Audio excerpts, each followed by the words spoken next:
más lilas, más fuertes, y el blanco se utiliza como para iluminar esos manchones que hacemos. Eso es para trabajar por ahí en una superficie un poco más grande. ¿Cómo se llama esa especie? La que son las chiquititas, ¿cuáles? ¿Acá o en el otro? Tenías varias, ahí tenés ay, ¿cómo se llaman?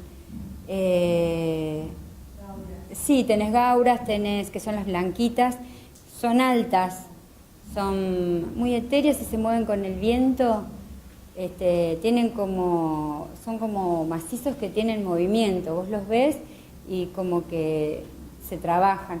No hay mucho, yo he querido conseguir y las tenés que buscar bastante. Vas y le pedís, por ejemplo, un vivero y normalmente algunos tienen, otros no, depende de la época. Acá también trabajás con alilados, verdes. Yo le traté de buscar algunos ejemplos sin puntualizar, capaz que en las plantas que utilizábamos. Esto, por ejemplo, tenían que una mampostería que es de color verde, la carpintería que es de color azul. Entonces, si yo a ese parque lo trabajo con rojo, con amarillo, lo sobrecargué. Entonces, en ese caso sí me tengo que pegar a lo que es los colores que ya traía la construcción y hacer como si fuese un color análogo, una armonía de colores, en la cual incluyo el verde, un poco más oscuro, y incluyo el lila, que es el de las carpinterías que están atrás. En ese caso, figúrense, si yo les hubiera puesto rojo, amarillo u otros colores más fuertes, ahí me estaría yendo de lo que es el color. Es una cuestión de gusto. Sí. Si hay quien prefiere colores suaves, hay una combinación de colores que están muy relacionados, y alguien podría, frente a eso, decir es aburrido, no me interesa.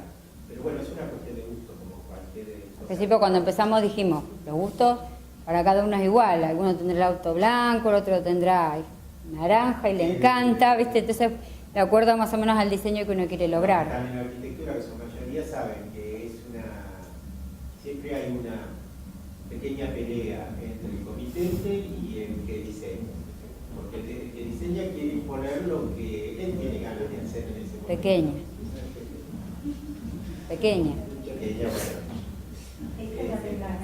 Y cuando el comitente quiere una cosa que a nosotros nos parece que no corresponde, lo que tratamos de hacer es bajar su... No, esta tiene como si fuesen muros curvos. Interés lo más posible a acercarlo al nuestro, que a veces se puede lograr, a veces no se puede lograr. Tampoco nos pretende de estar perdiendo clientes.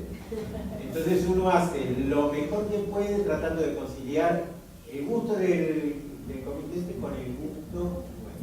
Ahí sacamos el cartel y decimos, en nosotros otros casos, no lo hicimos. el comitente no tiene la menor idea. Que es para nosotros lo mejor, que no tenga la menor idea o que le dé lo mismo. Entonces nos dice, usted haga lo que quiera, que quede lindo, porque yo...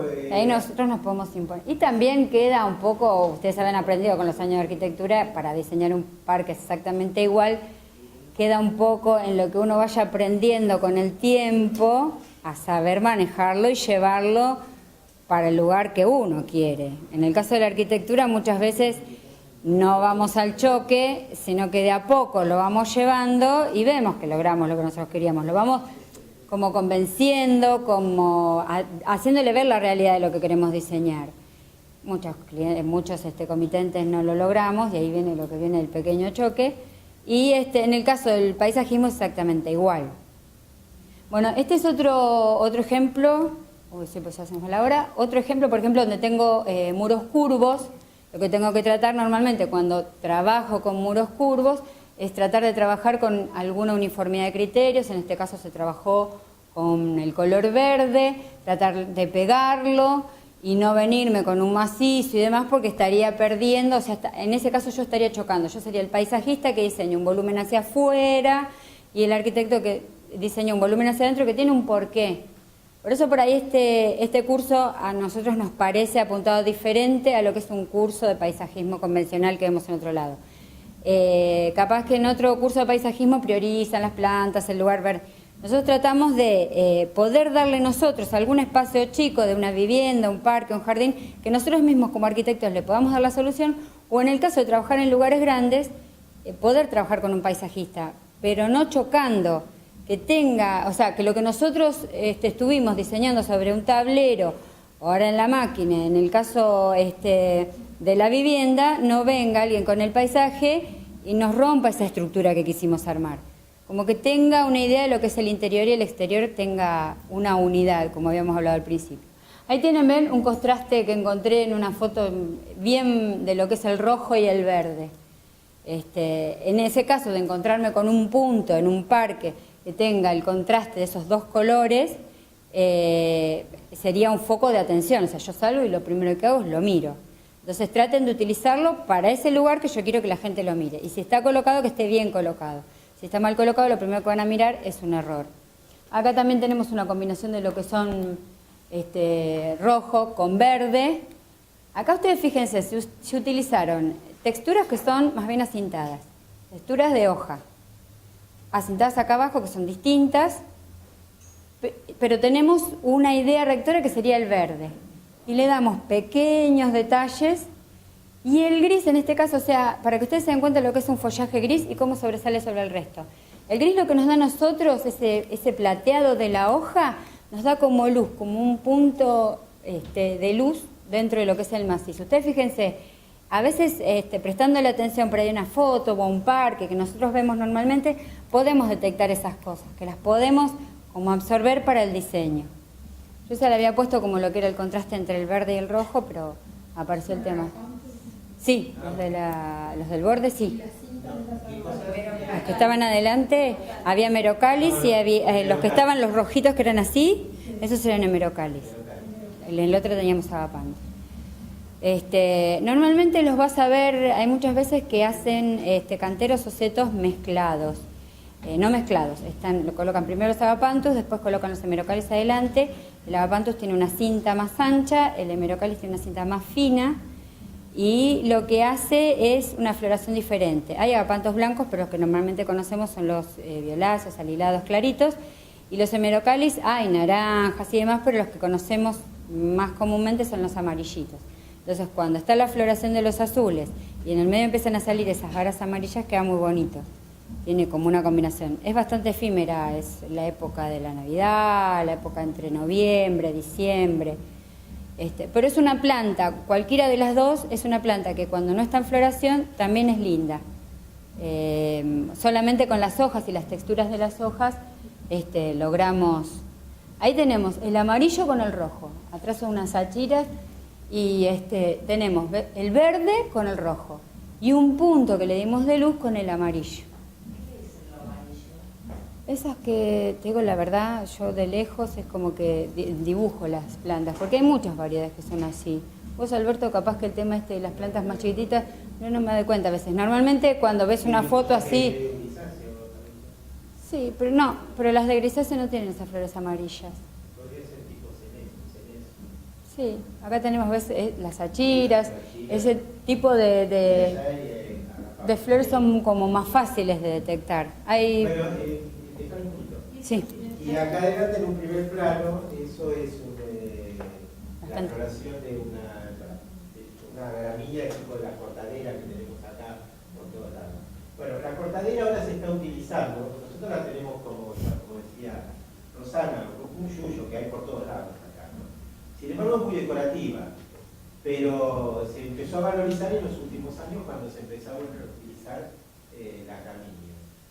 Y de repente yo recuerdo hace 20 y pico de años atrás, o 30, haber comprado algún libro, que la mayoría de los libros de jardinería siguen siendo españoles, de traducciones inglesas, y entonces con una gran planta exótica en el medio de un parque, una cortadera, ¿no? Entonces uno decía, planta exótica en Inglaterra. Para nosotros era de lo más vulgar. Acá nadie usaba en ese momento una cortadera en un parque, en un jardín. Estaban en el campo. Por eso yo lo que les digo, en la zona de Tandil o por esa zona, por ir a ponerle este tipo de planta, no les va a gustar. Después sí, descubrimos que en realidad tiene un gran valor decorativo. Y aparte tiene un gran valor para la región, es una planta autóctona, es una planta que crece sola. Por lo tanto, no nos tenemos que preocupar si llovió, si no llovió. Es una planta útil. Y esos penachos color crema, casi blanco, son buenos para utilizar en esas combinaciones con otros colores. Dan volumen Bueno, también y por a eso los lugares donde lo se ha ido colocamos. Incorporando gradualmente.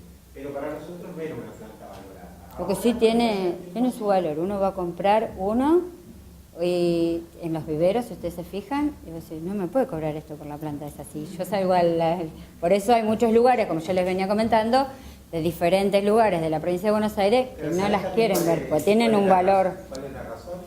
Si vos vas a sacar al campo y la llevas, primero que es muy difícil de dividir una mata y que está en el campo. Tiene que hacerlo alguien que tenga mucha maña y mucha fuerza, porque es muy difícil. Sí. Y si lo sacás, lo más normal es que se desmerezca totalmente y pierda volumen y que se achique y muchas veces hasta se muera. Y después de a poquito retome, o sea que es una planta que se reproduce. Pero digo, al subconsciente de la gente te dice, pagar eso por una planta que yo voy a entregar, no es que va a pensar si la saco. Es fácil de obtener. Bueno, ahí es el mismo parque del anterior, ese es de una paisajista, es otra gramilla, no es cortadera. de una paisajista de Buenos Aires que es así. Ahí también tienen mezcla de colores, estaríamos hablando de colores contrastantes, de colores más armoniosos. Por eso les muestro, ¿ves? Ahí tenés lo que yo te decía, armar un seto.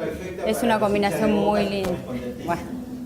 Si uno le hace una combinación de esa y es hincha. Pero tenemos un mes de felicidad. Paga, puede pagar más. Tendría que durar todo el año.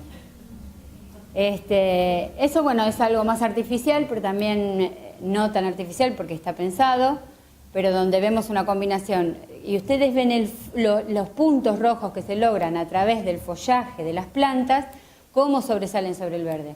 Yo este tipo de imágenes que les voy trayendo no es para que uno haga eso en un parque, dice, como yo como arquitecto voy a poner eso en un jardín, pero sí me sirve como para aprender a diseñar para utilizar esos colores. Para hacer eso, Alejandro. Sí.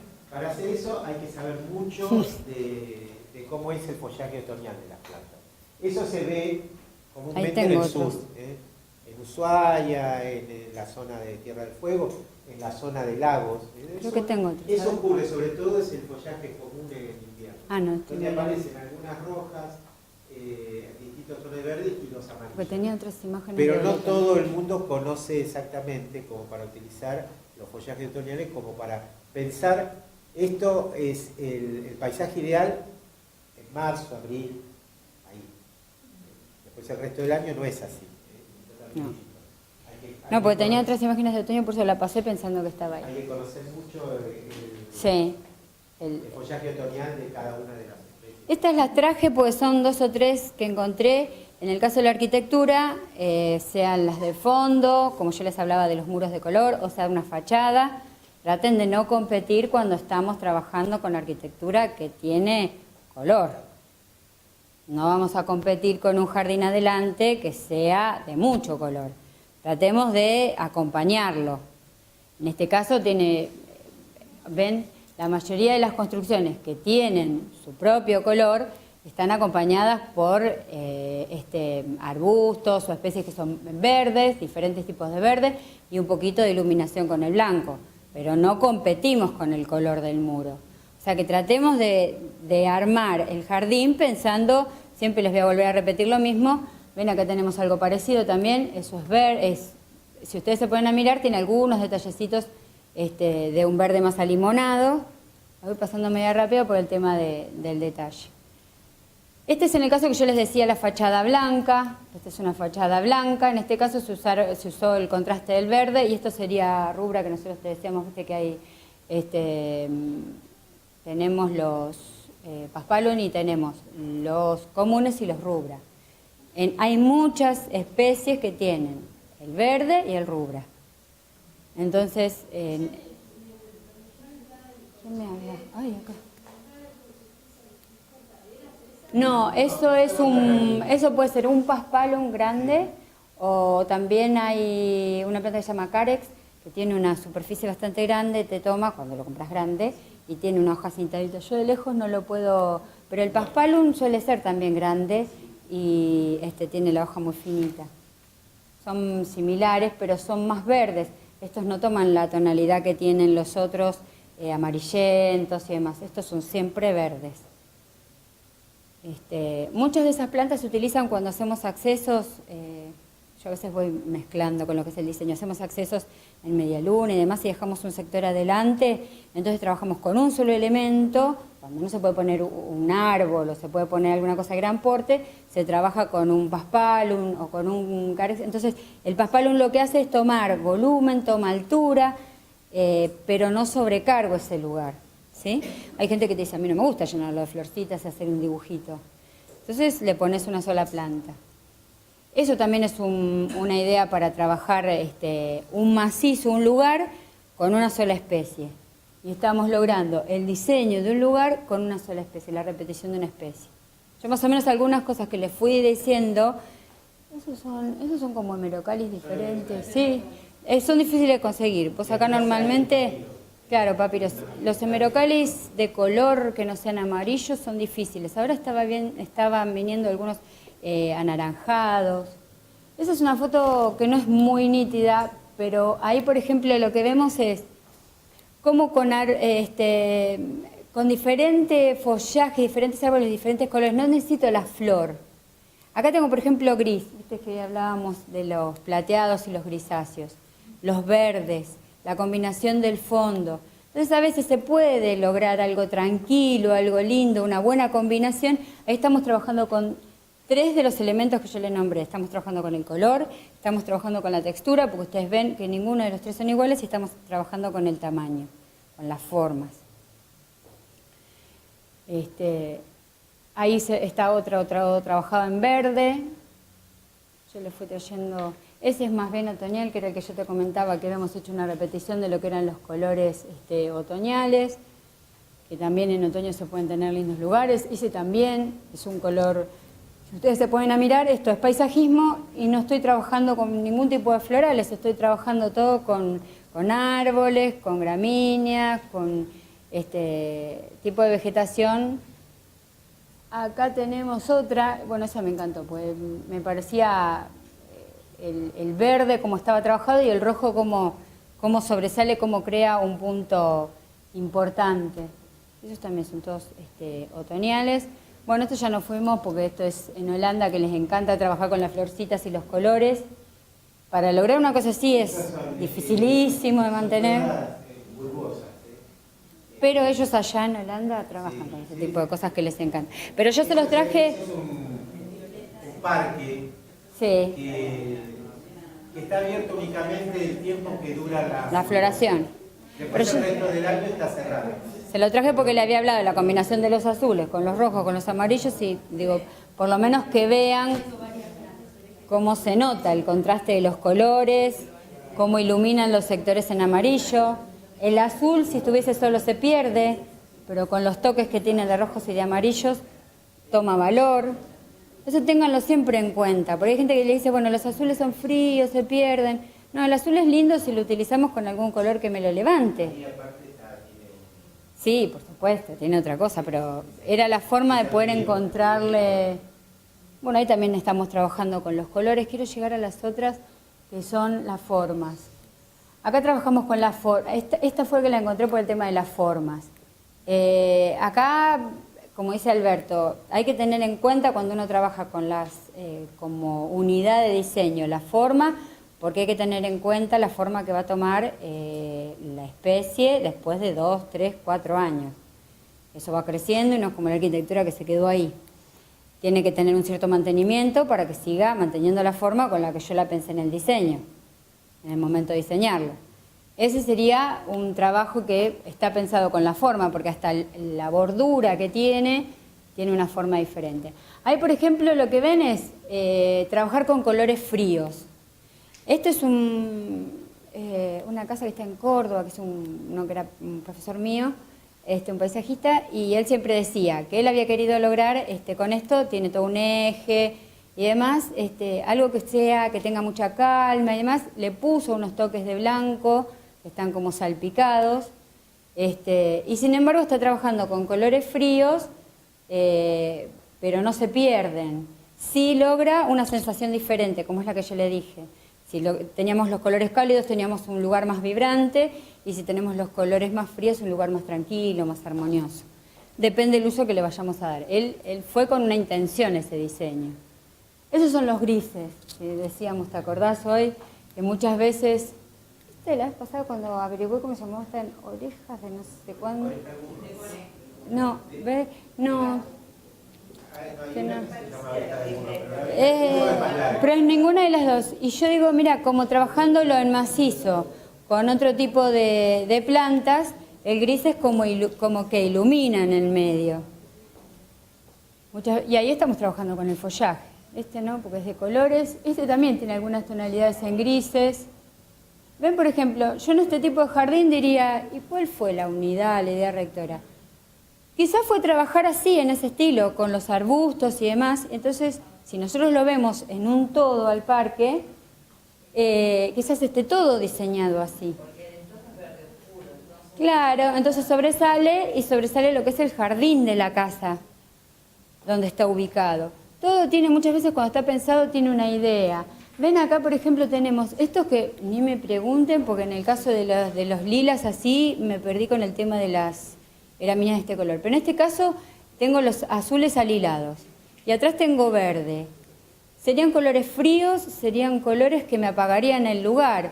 Y sin embargo tiene su interés cuando lo diseñamos. Acá hay todo un sendero, un camino. Claro, entonces lo vamos trabajando de diferentes formas. Por eso yo les decía hoy cuando empezamos, no decir los azules no, los blancos. No, todo se puede utilizar teniendo un criterio, teniendo una analogía, una armonía. Bueno, es una planta a la que adoro, es el cedro azul. Es difícil de conseguir y es caro. Ya se los voy aclarando. O sea que si lo quieren poner en un parque grande y le dicen quiero cedro azul, bueno, 1, 2. Van Heden, para que tenga ese tamaño, esperen 30 sí, en Van Heden los pueden conseguir, ellos son de grandes ejemplares, pero así salen, ¿eh? Pero cuando uno se para enfrente de un cedro azul, es hermoso. A mí es uno de los árboles que más me gusta. No es muy común encontrarlo, pero por ahí en alguna estancia, en algún campo, capaz que cuando salimos a hacer la visita, alguno encontramos que quedó. Y llama tanto la atención, porque ¿quién va a decir? Me voy a ir a la calle y me voy a encontrar un árbol azul, para el criterio que uno tiene dentro, la idea que uno tiene armada. Pero es precioso, a mí es una de las plantas que me llama la atención. Y esta es otra que yo les comentaba, donde estamos trabajando, porque medio que nos quedamos en el espacio y en el tiempo. Trabajamos con el color, la forma, la altura, la repetición de elementos. En este caso estamos trabajando con la altura. Tenemos tenemos otra que está en el segundo plano y la que está en el tercer plano que nos hace de fondo. Ahí estamos trabajando solo en verde y con 3 alturas. Está bien, eso está como más bien dibujado sobre el terreno, pero ahí ven el contraste de lo que son las formas y las alturas. Ese sería otro. Ahí trabajamos, esto fue hecho a propósito, no hay más así que eso lo pusieron, porque sí, eso fue buscar la idea de rodearlo y trabajar en un color completamente diferente. Ahí también estamos trabajando con la forma. Eso requiere mucho mantenimiento. Ahí también estamos trabajando con la forma y las alturas. Acuérdense siempre que trabajamos con la altura cuando trabajamos en el diseño de los parques y los jardines. Trabajamos de lo más chico a lo más grande y normalmente, si podemos, esto es un lugar grande que se va a apreciar de lejos, ven ahí tenemos más chicos, medianos y más grandes.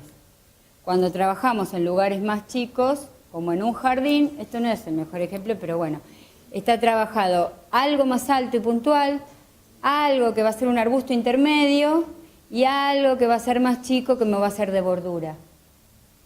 Siempre este escalón que yo estoy trabajando, normalmente en los parques de vivienda, los utilizamos para romper los ángulos de las medianeras o los encuentros. Trabajamos con la forma de diseño y trabajamos con la altura. Bueno, ahí estarían las cintas de los formios, que eran diferentes texturas. Yo le he buscado varias. Ahí también trabajamos con los blancos y los verdes.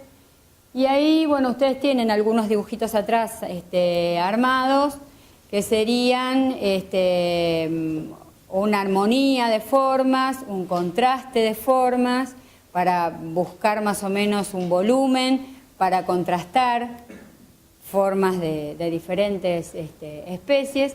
Y estos serían unos truquitos que normalmente se pueden utilizar. Ustedes tienen otros, que me parece que tienen que es cómo colocar diferentes plantas para que el lugar parezca más largo o para que el lugar parezca más corto. Cuando tenemos un lote, ahí atrás tienen, cuando tenemos un lote que es corto, podemos trabajar capaz que achicándolo apenas atrás, no vamos a hacer así, pues se nos va a achicar cada vez más.